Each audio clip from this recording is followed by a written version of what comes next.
What's up, my brothers and sisters? Welcome to the Fireground Fitness Podcast, where we talk about all things pertaining to life on and off the fireground. The views and the opinions expressed are those of your host and our guest. Today I sit down with Kevin Roche, a longtime member of the Phoenix Fire Department with over 30 years of experience in the fire service. He had the unique experience of working alongside Fire Chief Brunacini as the executive assistant and a very high-level executive position in the Phoenix Fire Department, where he learned a lot of things which we talk about today, and he shares a lot about his journey as a consultant and things that he's learned and things that are affecting the fire service yesterday, today, and tomorrow. We talk about all this and so much more. Please enjoy. Kevin, thank you for sitting down and rapping with me. I'm very glad to be here. Yeah. So I wanted to talk to you. I want to talk to you about the things that you're doing today, but in consulting and how you support fire departments and things like that, and how you support leadership. And but that's something that's been the hallmark of your career, I believe. And I want to talk about how you ended up in this place. And let's just start from the beginning. Where did you grow up? Well, I was born in Albany, New York. My family moved out of Albany in the 70s when a lot of people moved out of cities to the suburbs. So I ended up in Clifton Park, New York, which in the 70s was, you could go ride your bike all day long. All the moms were at home. So it was a different time than now. Yeah. But it was a good time to grow up. My dad was a volunteer paramedic or volunteer EMT with the ambulance squad in our town. And I was more drawn to the fire department. So when we lived in Albany, we lived a block away from a fire station. And, in the day they were dispatched by bells. So we would hear the bells and we'd get on our bikes and we could get to the station, before they left. So I think that's what injected it into me. So after high school, I went away to college and did so well that I got to come home for a while. And I was a professional gas pumper for a while. That was very humbling, Yeah. What was your intent going to college? I started out as a public relations major, like a business major, but I'm not that good at talking in public. So it just my dad died too, and that drew me home for a while. And, kind of recentered me. My mom saved my life. My mom saw me being, a professional gas station attendant and volunteer firefighter and told me, that was not a way to make a living. Yeah. So to go back to school in the fall, wherever I wanted to go. So I ended up going to Oklahoma State University. They have a 4-year degree program in fire protection and safety. And while I was there, we came to Phoenix to do a ride-along on spring break. And I rode at Engine 16.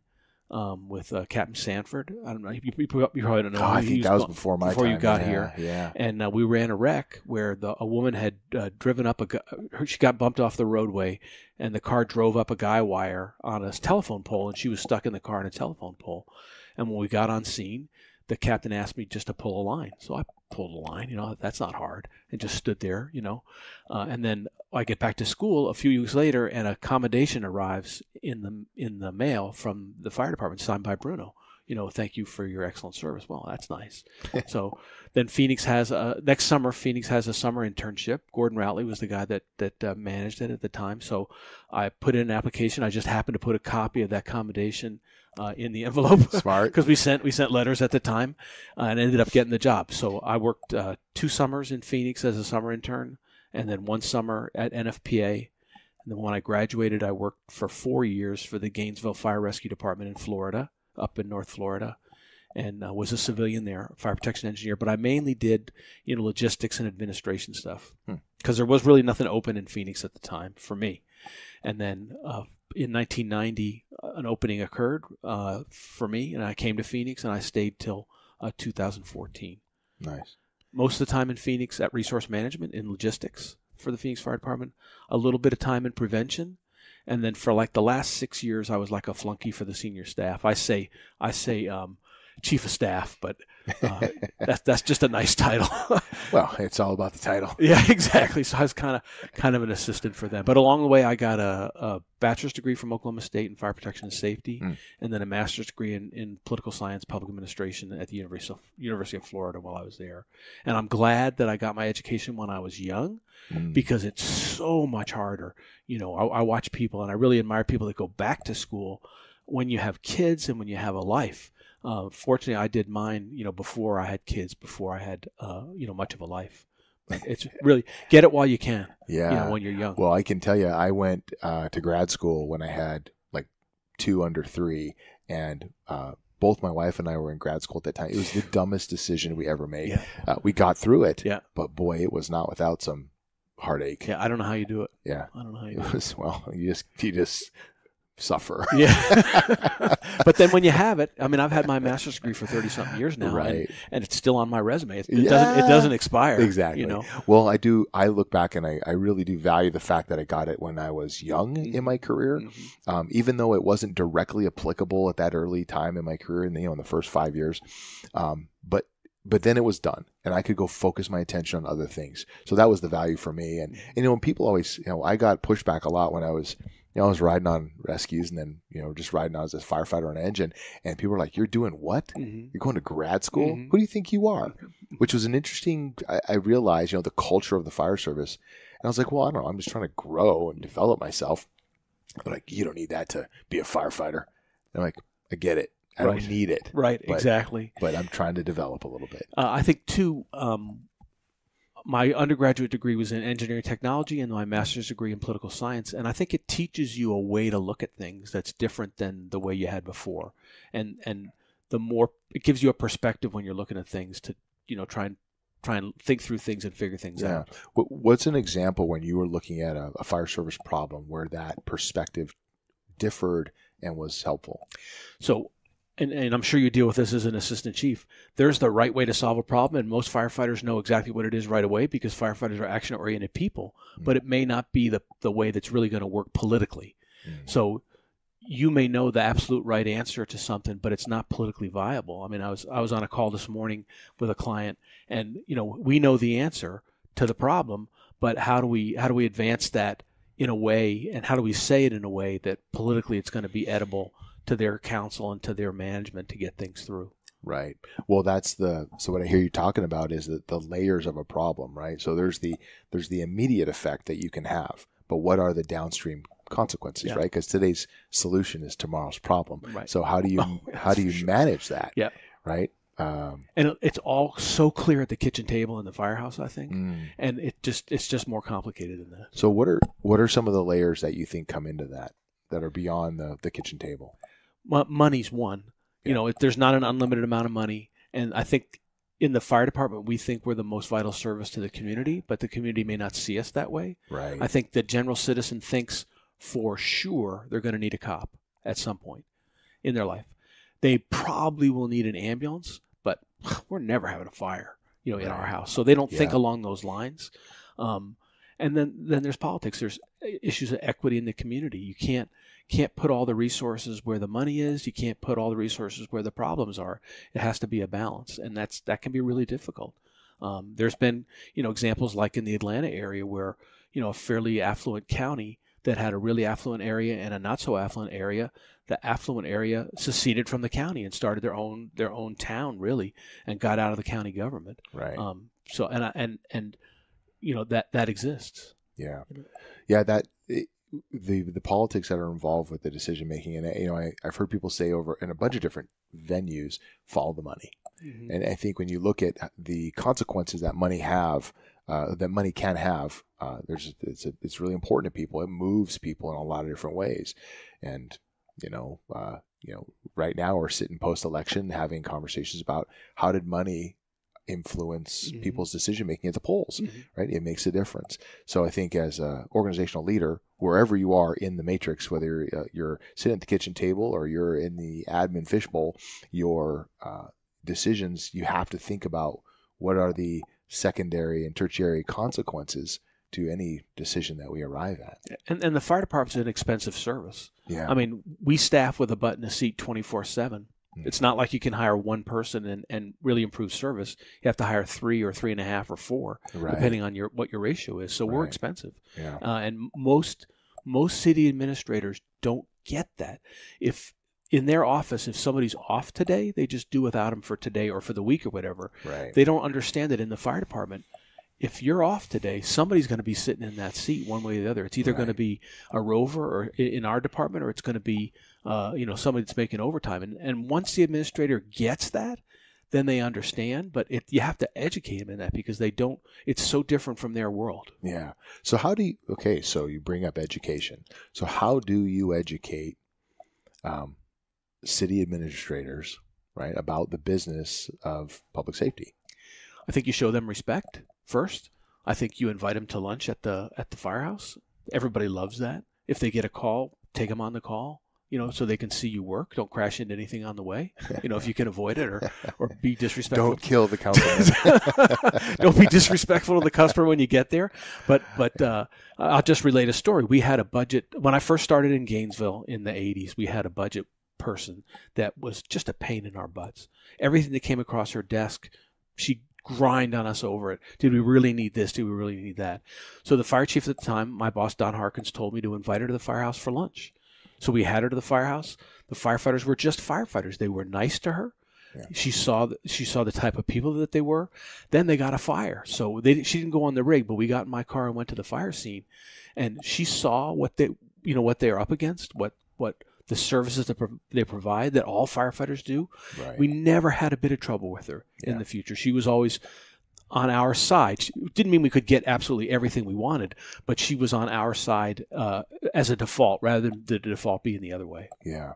So there's a expression, and talk about tactical empathy, right? And what I hear you talking about is this idea that helping them understand our perspective, we have to understand that it starts with empathy on our behalf, understanding that they don't have the full picture, and then it's our responsibility to share that. We run around sometimes assuming that everyone knows that we're just heroes, yeah, how awesome we are, and the amazing services we provide. But we owe them an education, and I think that's a great example of how you provide that. Right? Is they're human beings, and everyone loves the BRT, right? Mm-hmm. Everyone loves a big red truck, and so how do you help people understand the value of it? We all love it, and how do we help them love it as well? I think we talked a little bit before we started taping about life's lessons, and to me, one of my biggest life lessons was to ask people. Don't assume you know what they want to know. Don't assume you know what they need to know. Ask them, because people want to be asked. They want to tell you their opinion, and listen to them. That doesn't mean you have to do what they say, but it's going to inform it. And it goes not just with stuff at work, but if you're going to buy solar for your house or whatever, you don't have to develop that knowledge all on your own. Go ask people who've had that experience. And weigh their opinion based on how you know them or how you know of them, but just listen. I think you get so much out of just asking people what they need to know, or asking people what they know, to help improve your decisions. Yeah. Sorry about the cough. No, that's right. We'll edit it out. Fabulous. Maybe not. Maybe not. So listening is such an important tool, and then asking the right questions. And part of asking the right questions is how you demonstrate that you're listening in the first place. Look people in the eye. Yes, you ask a question, then you follow it up with a calibrated question that's targeted toward what they're telling you to demonstrate that you're listening. Which I know sounds very, forced and but it is. It's deliberate. And don't spend your time while they're talking formulating your next question. Listen. And then go from there. Yeah. Look people in the eye. People get that. And this comes from Bruno, is to be nice to everybody, because the person that controls a lot of stuff in the fire department is not the fire chief. It's his or her assistant, that may be a woman or a man. I mean, those people run the world. And if you just show people the respect of saying hello to them, when you walk by them, whether it's somebody that's cleaning your room in a hotel, or someone in a restaurant that comes and picks up the dishes from your table or something like that. Yeah. I mean, it's infectious. Yeah. It's interesting you say that, because there's an example I have from Phoenix. There was a gal who ended up being the assistant to the fire chief, who had started in the city as I think she was a clerk or an admin aide or something like that, essentially a secretary, right? And she worked her way up, moving from department to department around the city over the next 26 years. And next thing you know, she's in basically an assistant level position in the organization at the highest level, impacting the organization profoundly. Right? Those relationships matter. And when you discount somebody along the way, you don't know who you're writing off, or even who they're connected to. Dennis Compton told me when I was brand new at the city to make friends with people that are at your level, because they will rise as you rise, and it's true. The current city manager in Phoenix was a budget assistant, when I first met him, and I worked with him in an honest way. We're still friendly. I've never been to his house, but we're still friendly. And that just comes from, being an honest broker with people, even when you'd have to be. Can I tell a story? Yeah, please.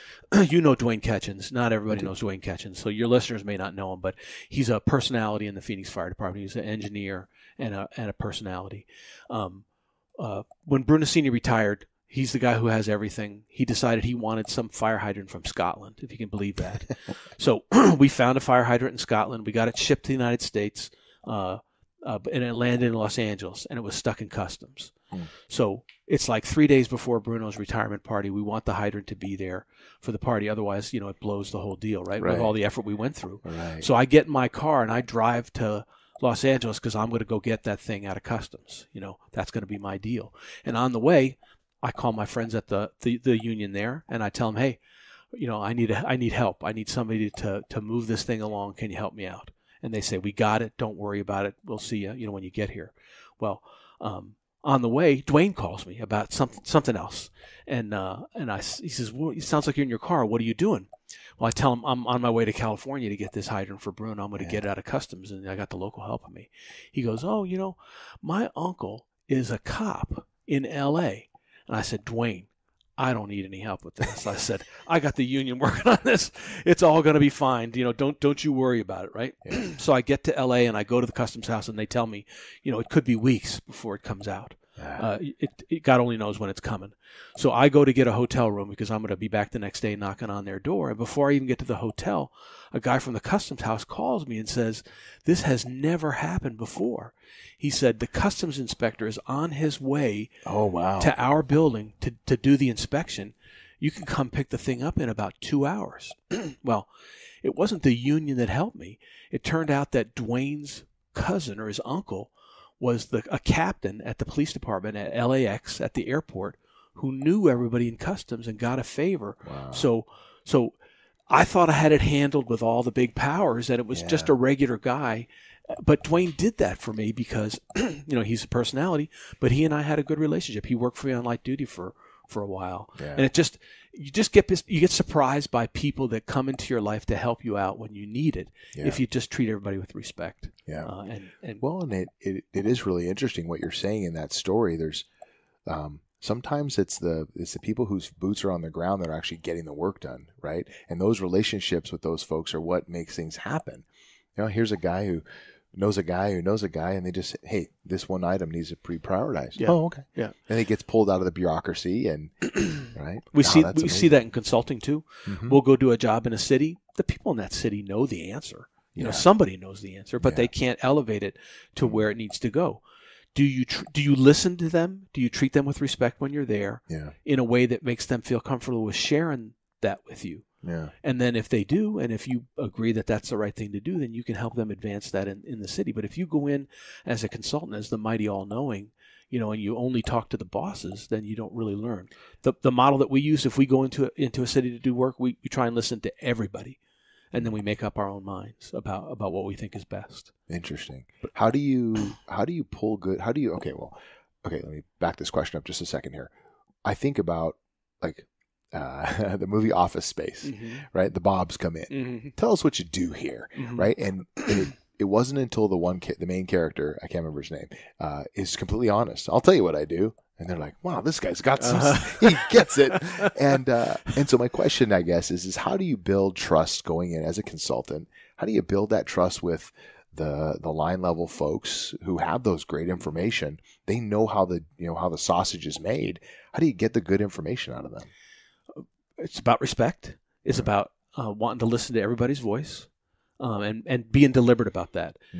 We always talk to the local whenever we go into any town. So if a town wants to hire us to come in and they don't want us to talk to the local, we don't go, because the local is going to be part of the solution everywhere. Yeah. And if the local doesn't play, or if the local's not at least involved, then they can kill anything.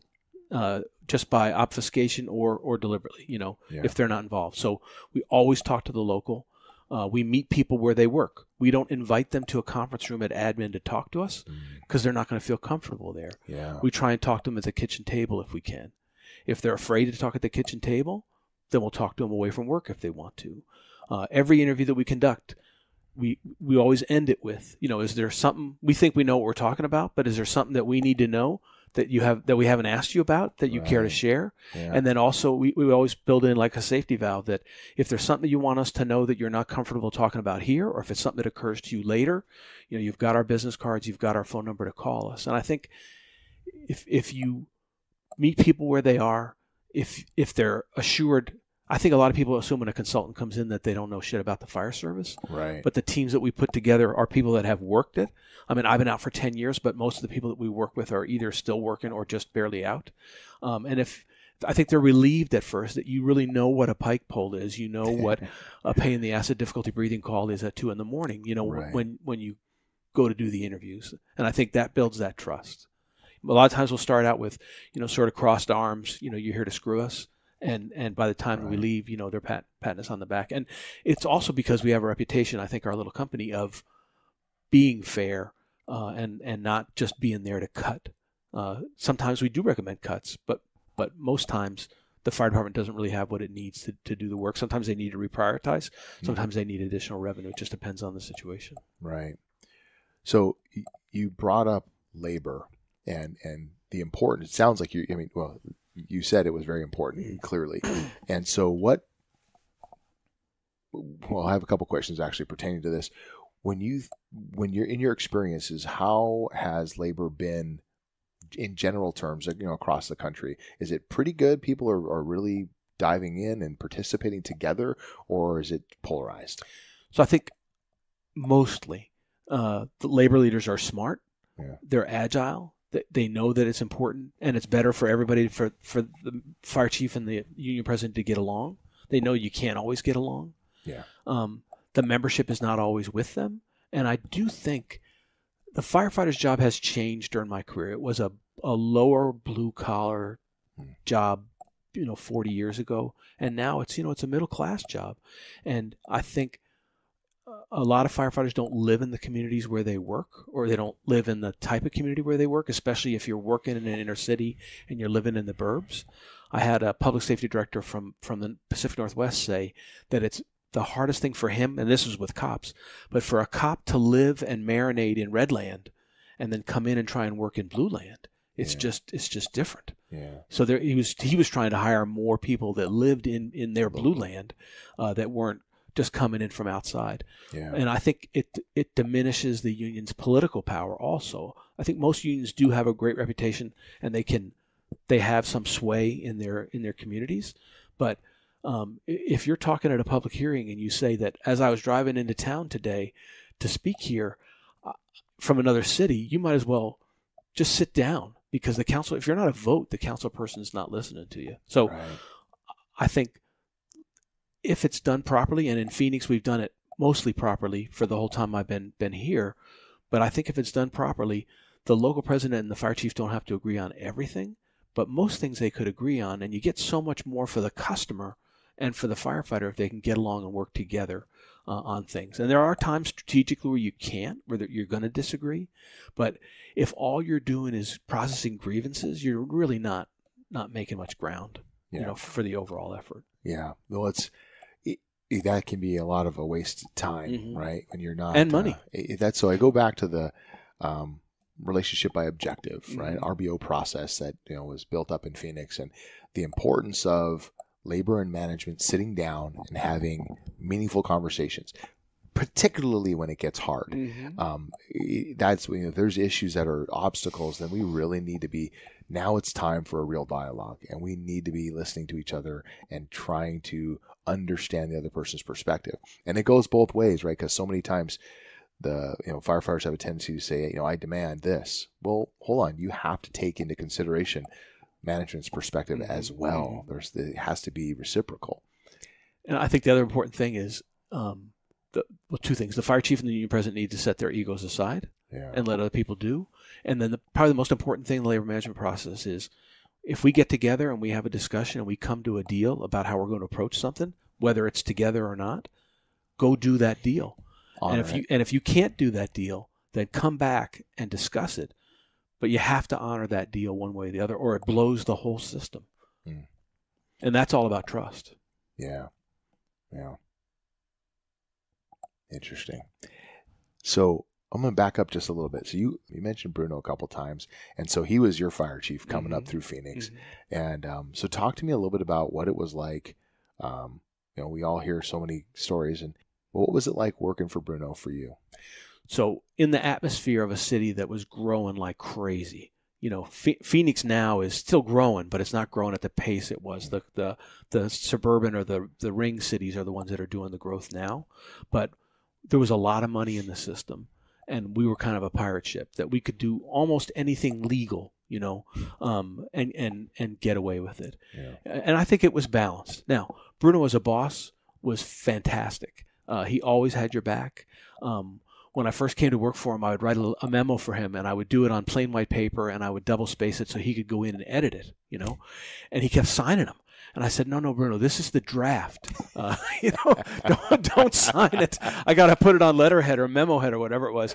And he said, don't do drafts. He says, the work is fine. If it's horrible, I'll tell you, but don't do drafts. It's just an extra step. Yeah. The other thing about Bruno that I think was wonderful as a worker for him is that there's plenty of guys and gals that I see on the road, talking, and they're really super gregarious, nice people, when they're speaking and stuff, and they're jerks to their staffs. But Bruno was good to us and good to the people that he was talking to out in the world. Yeah. To the point where if we went to FDIC, the big fire show, if we wanted him to see stuff on the floor, like a booth or a new product, we'd have to get him in before hours, because otherwise he'd walk 10 feet and he'd talk to somebody for 20 minutes. Then he'd walk 10 feet and talk to somebody else for 20 minutes, and he wouldn't just bail on them. So I think he was a human being like we all are. He wasn't perfect, but he was very driven by relationships. The relationships that you build,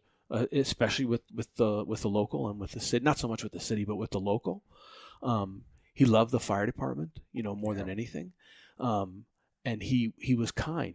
And I think you'll see on my computer here sitting on my desk, I have a Be Nice sticker. It's just true. You can go out and be an asshole to everybody, but eventually that's going to come back and bite you in the butt. Whereas if you're just decent to people, they'll help you when you don't even expect it. And that's not the reason to do it. The reason to do it is because it's the right thing to do, but they'll help you. So, Bruno was a great boss. He knew about, forming relationships. He was smart as hell. And a really good guy in a time and a place in Phoenix where he was, I think, the perfect boss for us. And he's the reason I came to Phoenix, because of what he and the rest of the Phoenix Fire Department built in the 80s. Phoenix is a wonderful fire department, well above and beyond. Now, most fire departments suck, when it comes to customer service. I mean, if you're trapped in a back bedroom or something like that, they're coming for you. But as far as, a respect for the customer, approach the customer, I think we do it better here than almost anybody else. On our worst day, I think we do it better in Phoenix than most places. But I think he also was able to advance that word around the fire service. And in the 80s, you never heard somebody talk about a customer. It was a victim, right? Because they didn't have a choice. They were a victim, and they were the only company that was coming. But I hear much more of firefighters talking about customers. Now, when I say fire departments suck, I think service delivery, most fire departments do everything they can with what they have, period. I think administratively, is where they really, really fall down. Administratively?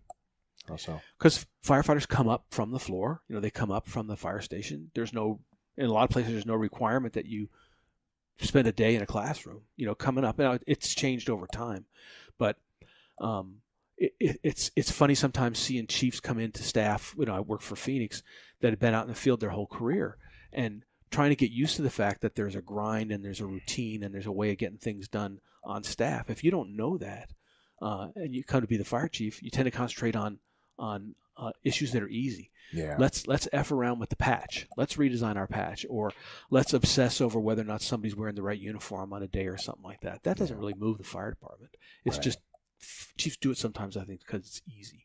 Yeah. Yeah, well, it's, hey, I can have an impact on this right now, right? Because what kind of problems do we are used to solving, right? Ones that are done in 20 minutes Right, or less. right, exactly. Yeah. Exactly. No, it's one of the things I've heard coming up that has really influenced me was when you get into the office is there's no light bar, Mm-hmm. right? So your decision making, you have discretionary time. Mm-hmm. So pump the brakes, Mm-hmm. slow down, think through this, right? Who are you impacting? Who needs to? What do you know? Who needs to know? Yeah. Right? That kind of stuff. Yeah. Those are important lessons to learn coming in the office. And I think it's interesting is that that transition, the desire for us to hire internally, hire people that know the business, but they know the sharp end of the stick. They don't know the meat and potatoes that goes into that sometimes. So we don't do a very good job of educating our folks to do that. How do we do that better? Well, I think the key, if you want to be a chief someday, or you want to be a battalion chief, or you want to be an assistant chief, is to, even when you're a captain or a lieutenant in departments that have them, or an engineer, is spend some time on staff. Go to the training academy, go to EMS, go to some place where you can go in for a while and come out, because that experience will really serve you well later on. Yeah. If you spend your whole time in operations, I've talked to guys that are retiring, they spent their whole time in operations, they want to do consulting.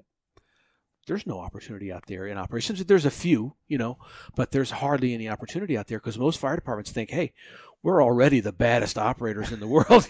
We don't need any advice on that. That part we know. Right. But I think if I was advising a young man or young woman, coming up in the fire department, it's not as much fun as working in the firehouse. That's for sure. And the hours are not as good, in terms of time off and stuff like that. But it will pay dividends in your career if you want to ascend. There's also nothing wrong with being a plain ass firefighter for your whole career. Right. There's nothing wrong with that if that's what you want to do. Yeah. But you can't decide in your 30th year that of being a plain ass firefighter that you want to be a deputy chief or an assistant chief. It's a process. Right.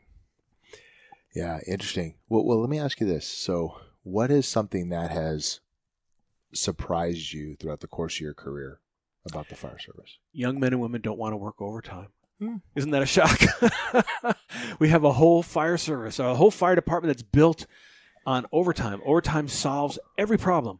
And you need something done on pay overtime, and someone will do that. Well, it seems like younger men and women, and they have a better work-life balance than I did, because I just slit your throat for an hour of overtime, 30 years ago. Yeah.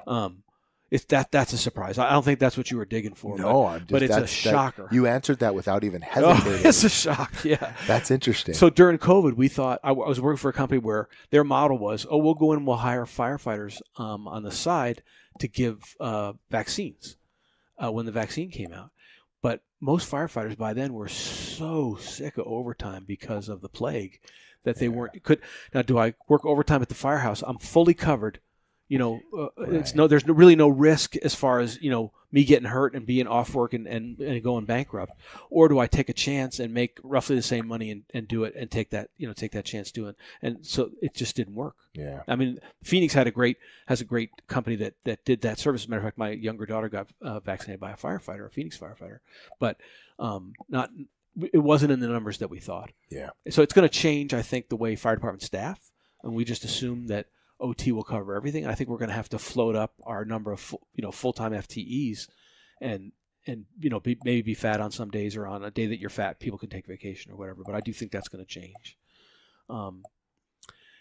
Other surprises. I think the second biggest surprise for me, and I've had this on my mind for a long time, is that I don't think firefighters recognize, and I don't think fire chiefs recognize, how much people appreciate the very fact that you've arrived to take that turd off their plate.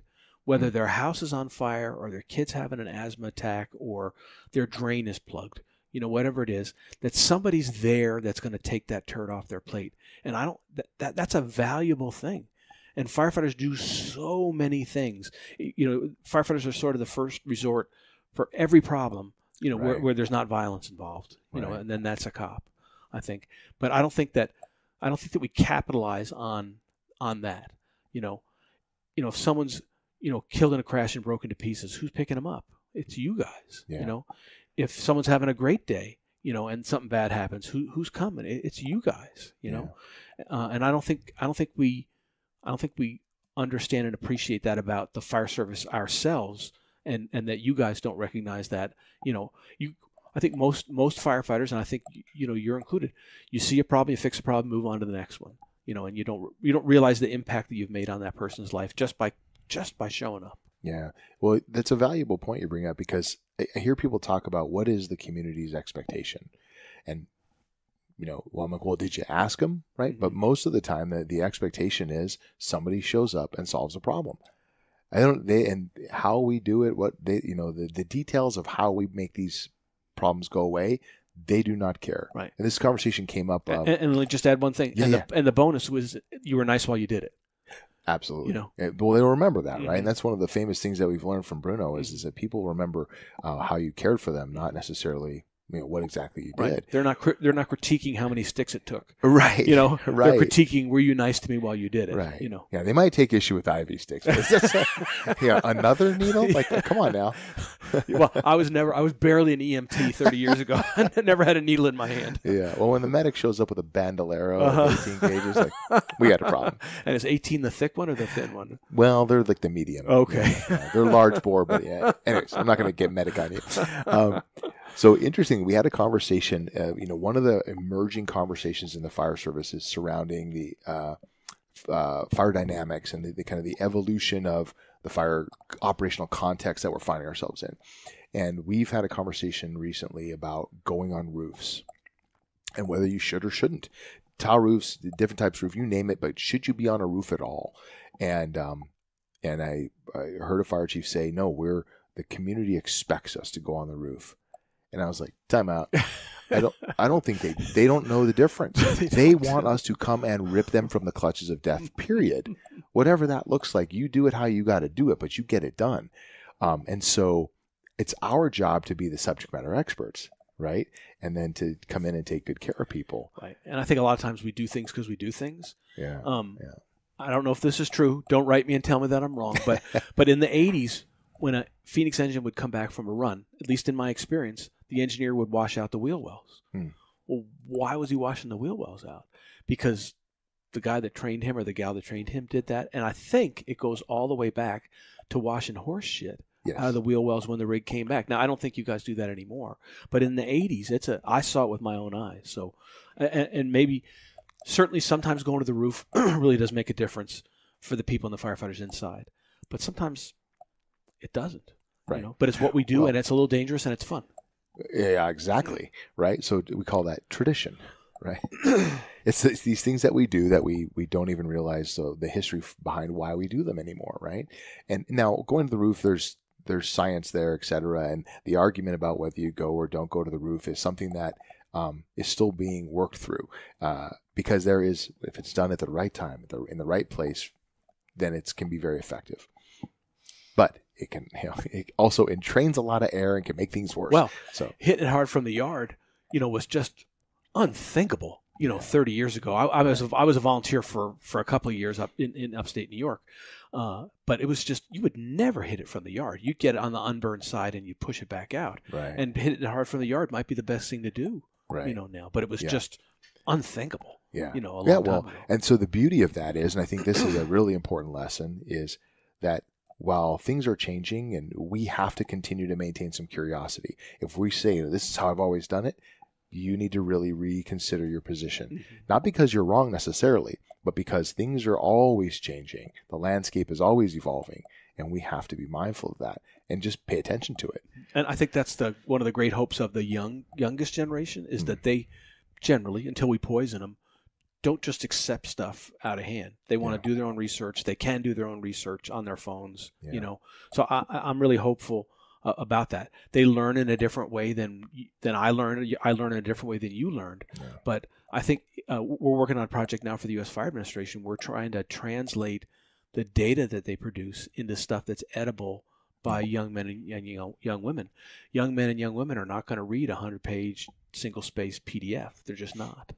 So we're actively involved now in trying to find ways to communicate what needs to be communicated to the youths. Yeah, it's got to be consumable, right? Bite size. Mm-hmm. The product of all this wonderful technology is our attention spans have gotten really right. This is a short. very long podcast already. We lost half the audience. No one's going to listen to me. If you're still here, you're probably over 50, right?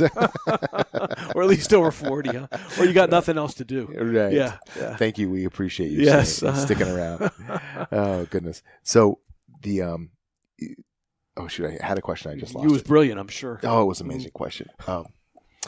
So we were talking about fire departments and some of the challenges with the current generation, and I'm wondering about what you're seeing in your travels with recruitment, right? So I know recruitment is a big issue for us, and retention as well, something we've been looking at here in the state of Arizona a lot because we're seeing numbers dwindle. Are you seeing that across the everywhere? Country? So we're doing a project right now in an eastern state that was primarily volunteer, but the world's changing. So the counties there have hired us to go in and sort of assess the health financially of each volunteer fire company, because they know that if one of them goes out of business, it affects the ones around them, and then it's just a ring, around them, and then the county might end up owning that whole service, if the volunteer companies don't survive.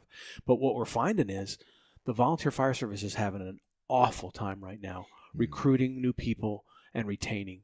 What we've seen is that the membership of departments are either generally now very young people that are just getting into the fire service, but they don't stay. They go someplace to be a career firefighter, or they go on with some other part of their life. And then the old timers that have been there forever, that are, they were the young people, 20 or 30 years ago.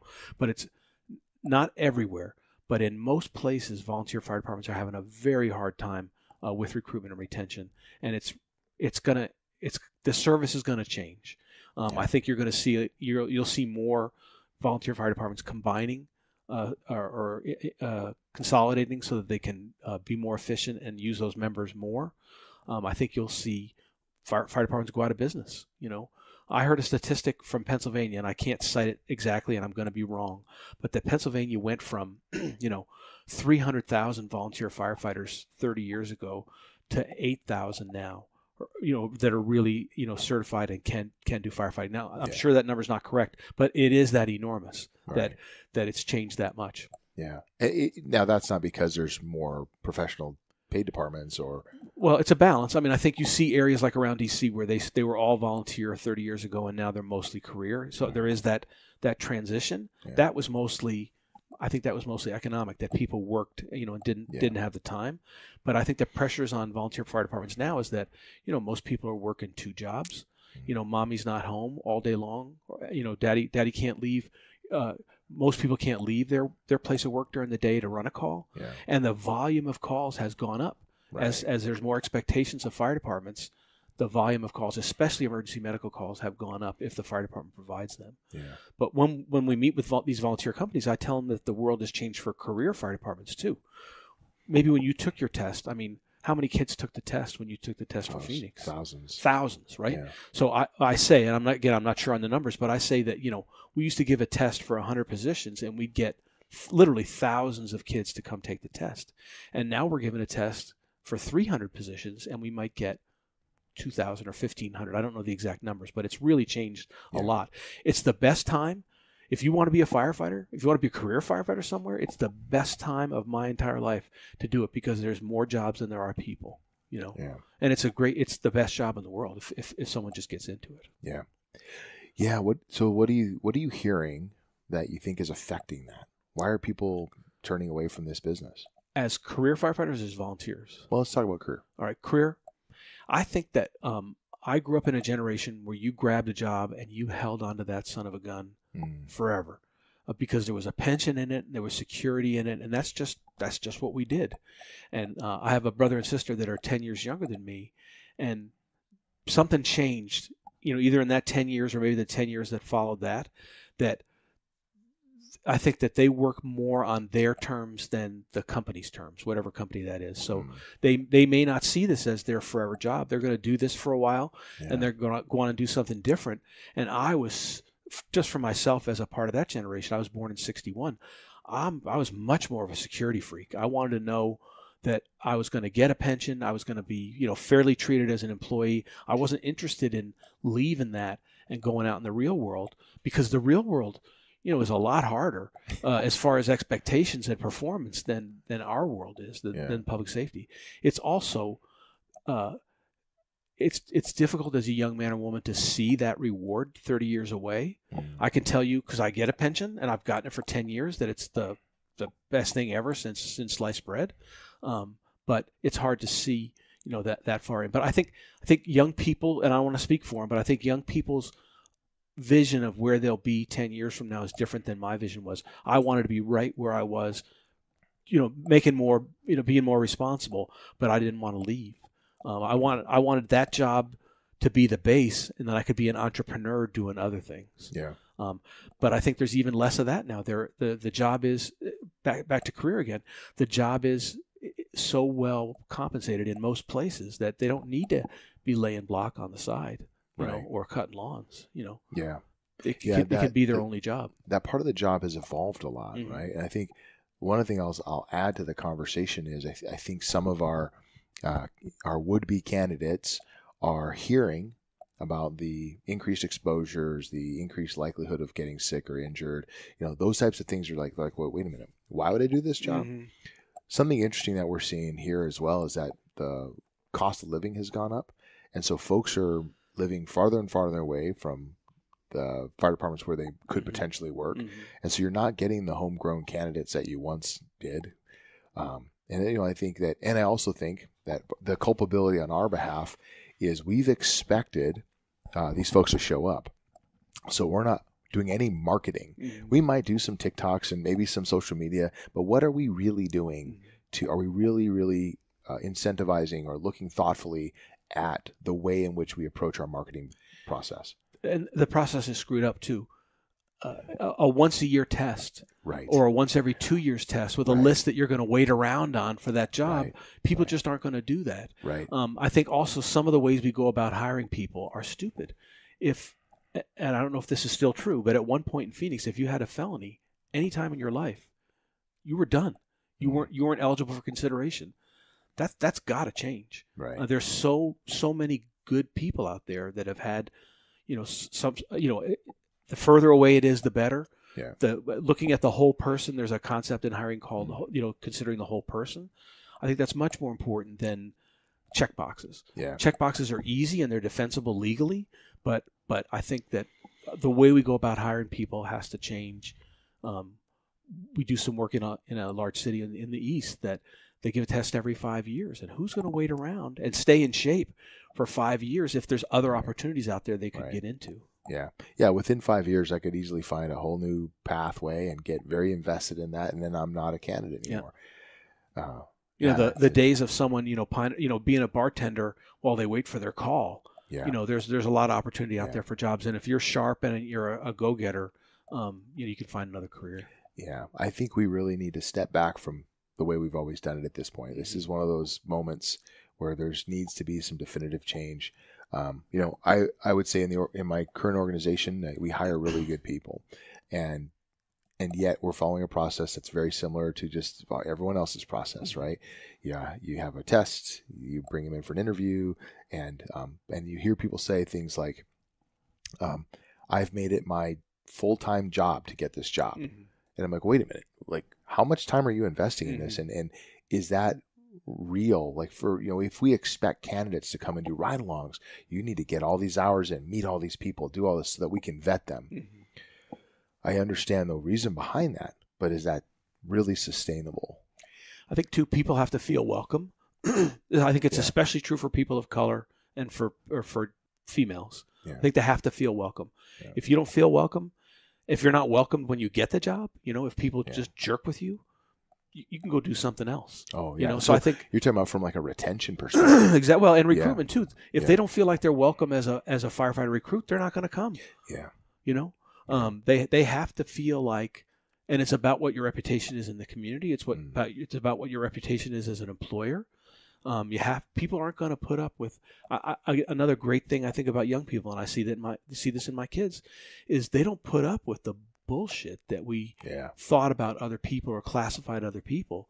They don't put up with that shit, and they're not gonna voluntarily come into a workplace, pardon me, where they're going to be judged by their gender or their color or their sexual orientation or whatever. They just want to be judged on their work, I think, you know. Yeah. And if we can't do that, then they're going to find something else to do. Yeah. Well, that's you talk about the toxic workplace, right? We in the fire service like to think, well, this is my house. I'm immune from any of that nonsense. But the reality is that as an organization, our culture has to be reflective of the culture in the community. And that is the expectation nowadays is that people leave organizations that are toxic. And that means that people feel unwelcome, they feel disconnected, they feel disparaged, they feel whatever. And if you're, the number one lawsuit in fire departments these days is firefighters suing other firefighters or suing fire departments. Right? Why is that? It's because we haven't turned that corner yet. Right. I think it's difficult for John Q. Public to understand, how funny it is to short sheet somebody. Right. No one understands that outside the firehouse. They grew up, the kind of, and we're better than we used to be, I think, as a service. I think about some of the things that I did and said to my friends, 30 or 40 years ago that are just completely unacceptable now, and for the better. That doesn't mean you can't have fun at the firehouse. It doesn't mean you can't have fun at work, but it does mean that you can't, make someone feel unwelcome for any reason, but especially for some reasons. Yeah. Well, that's very, very valuable point. As we're, if good candidates are farther and fewer between, we need to really build cultures where people want to stay, want to build a career, want to grow themselves and, in this business. And, and then we can't solve we can't solve problems for the community if we can't take care of ourselves in that way either. So that's important. So let me ask you this. What's one of the, we talked about a few different problems, but as a consultant, going out there and looking at different fire departments, what are you seeing as the biggest challenges for being in the fire service globally? Well, I say we talk about. We've talked about some of them. Recruitment and retention is a big deal. Yeah, because most fire departments are below their authorized body count right now, or a lot of them are, and then that generates overtime, and overtime generates its own set of problems. Yeah. So that's one. I think figuring out where the fire department is in the community. Most of it just works out because of the services that fire departments provide. People value them, but we can't be jerks. We have to police ourselves, I think, better than we have in the past, because so much stuff is public that would have been behind the firehouse doors, in the past. I think you have to treat people, with respect and decency. There are still some fire departments where the fire chief is the king of the fire department, and that's just not a workable model. And I think working with labor and management is probably the most valuable lesson I've taken from my whole career in the fire service, is the value of giving the worker a voice, an authentic voice in decisions that are made, and not just having the fire chief, regally decide, what course the department's going to take, because the people closest to the work really do know the work best. Now, everybody's got to be mature enough in that process to understand where other people are coming from. But when that model's working, and it's worked in Phoenix for a long time, and it's been effed up in Phoenix at times too, it's the most successful way to get. The bottom line is a good job and a good service, for the customer. And then if you have those two things, everything else I think works out. That's not a really deep thought. I hope I'm not disappointing you, but I think that's probably the biggest deal to me. Well, you know what that tells me, Kevin, is that they're because you've been exposed to this and around it for a long time, is that sometimes we have to keep it simple, right? It's those little things that keep us even keeled so that we can do the real work. It doesn't have to be overly complicated or overly sophisticated or some deep universal. Well, thank God, because I'm not good at that stuff. Well, let me ask you some rapid fire questions, and we'll pull it to a close. All right. What is your favorite firehouse meal? Mexican food of some kind. At least in Phoenix, yeah, of any kind, yeah, because the portions are large. Yes, usually. What's one memory you have of Chief Brunacini that just always permeates your brain? Him being approachable by anybody. When I first met him, I was a college student coming to town to ride. There was no reason for him even to take a meeting, and that's that's my memory of him, is that he would talk to anybody. I love that. What is one piece of advice that you love to give? It's a saying, and it's so true. The harder I work, the luckier I get. If you show up, if you do your best, if you work hard at it, if you work around barriers that you encounter and you just don't sit down and wait for somebody to tell you what to do, you're of value to the organization. So hard work, even if you're not the smartest person in the world, I'm not the smartest person in the world, but hard work will really move the ball for you. Showing up and working hard. I love that. All right, last question. What does being fireground fit mean to you? Well, I am not a physical specimen. Never have been. But I think that you guys see so much awful shit, in the course of your work. I think part of it is probably healed by the fact that you're there helping always. You're making things better. No matter what you do, you're there making things better. But to be fit, to do it for the long term, to be healthy, you have to accept help when you need it. If you see something that bothers you, or if something's going on that bothers you, you have to seek help for it, whether it's alcohol or you have an issue with a call that you remember or something like that. Because I was only a fireman for 5 minutes, but I remember calls that I went on that were awful, But at the time, it was just, suck it up, buttercup, don't worry about it. And that's just not true. It wasn't true then, and it's not true now. So most fire departments have EAP. They have ways for you to talk about things. So do. One of the biggest wastes in the world is firefighter suicide. Dennis Compton, a long time ago, called it a permanent solution to a temporary problem or short-term problem. And I help the IFF with PSOB claims. It's a benefit from the federal government. And suicides are now covered by PSOB. And you see these situations where these, wonderful young men and women think that the best way out is suicide. And I just wish that there was someone or some program or something that they would have taken advantage of or would have come to them to help them. I think that's probably the most important lesson, is that to take care of yourself mentally, because you will, in the course of your work, you're going to people's worst day. You're going to see bad shit. And it does affect you whether you think it does or not. And I just encourage people, there's no shame, there's no shade in seeking help or seeing a counselor, and take advantage of that if it's available to you. Right on. Kevin, thank you so much for your time, man. I appreciate you. I appreciate you too. Where, if people want to reach out and communicate with you, where would they catch you at? So my easiest email is kevin.roche@earthlink.net. I know some people are shocked that there's still Earthlink, so it's KEVIN.ROCHE@earthlink.net. Awesome. Thanks, right. Kev. Thank you, brother. Hey, y'all. Thanks for tuning in. That's all we have for today. Thank you, Kevin, for sharing your time and talents with us. If you are enjoying this podcast, get on over to Apple Podcasts, rate and review. That helps other folks find their way here.